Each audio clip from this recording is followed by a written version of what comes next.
Hey everybody, another video here for you today. I have not covered Spain for quite a while. I'm just going to document another ancient site around the world. And I will leave the link for today's earlier video below. That was just a fun one to do. But we're going to go down to a site in Spain here that goes back about 5,000 years, right in the water down here. Here's a structure down here. It's called the Dolmen de Guadalperal. Who knows if I pronounce that right? Guess it's only visible when the tide is low. Here it is. They say this dates from around 2 to 3000 BC right down here.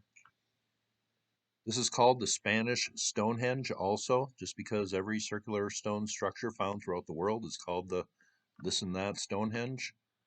But let's align it here to perfect north.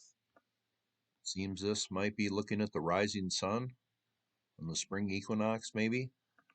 This central area here, these are called orthostats. These 150 standing stones in here. They form an ovoid chamber 5 meters in diameter. Here is a good look at it. I guess this is only visible due to low water levels in the reservoir out here, but that'll give you a good idea what this place looks like in this central chamber here.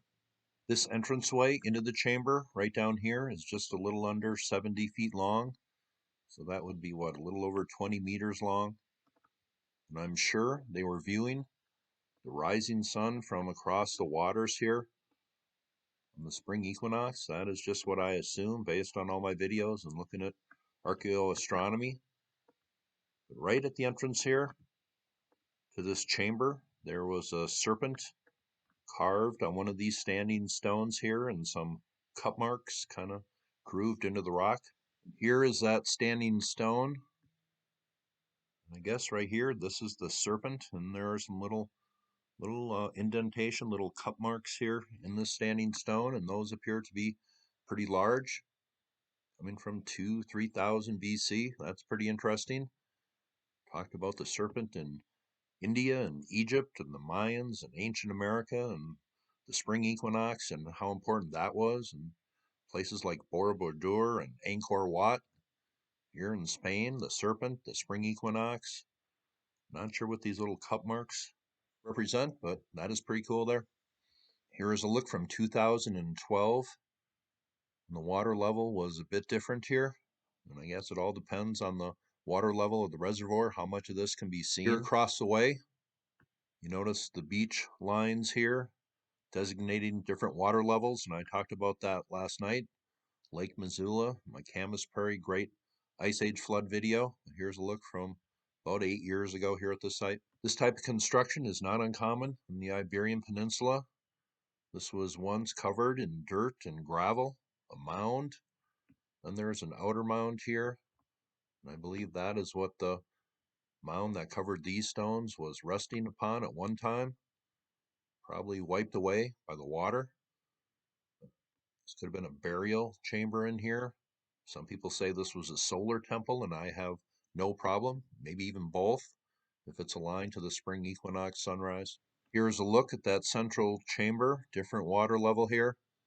The water level rises too much, this place will disappear. It has only reappeared in the recent years, maybe going back to 2012. Before that, it hadn't been seen since 1963. And this place was originally discovered in 1925 and researched down here by a German archaeologist. Here's another link I will leave below, Spanish Stonehenge. Here is a look at that central burial chamber in here. That's what they think it was. Not only was there a serpent depicted on one of these standing stones, people think this might have offered protection to the burial chamber, and it's all speculation. There's also this depicted on one of these stones, and that looks like a serpent almost too. But they think now this may have been a depiction of the river. That might make even more sense because rivers were very sacred in afterlife rituals and ceremonies and just the way they viewed them. In ancient America, the Mississippi was kind of a pathway to the afterlife. Ancient Egypt, the Milky Way was considered the celestial Nile, a path you have to go to your place in the afterlife. So here, that might make a lot of sense, the river being depicted in a burial chamber here. Here's another story coming from a little over a year ago. Spanish Stonehenge. Exceptional drought uncovers 5,000-year-old Dolmen de Guadalperal. I don't know if I'm getting worse or better at saying that. But here's another look. These stones, about 2 meters high here. Ancient people took a lot of care to how they treated their dead.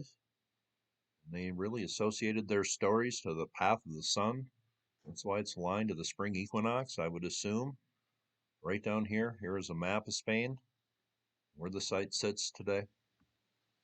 Ancient people all over the world built structures to honor their dead, aligned them to the path of the sun. Here in Spain seems to be another example of that. Oh, just an interesting one to do. Learn a little bit each video you make. That's what it's all about. Hope you thought that was cool. I'll leave some links below for some previous videos. You all have a very nice day.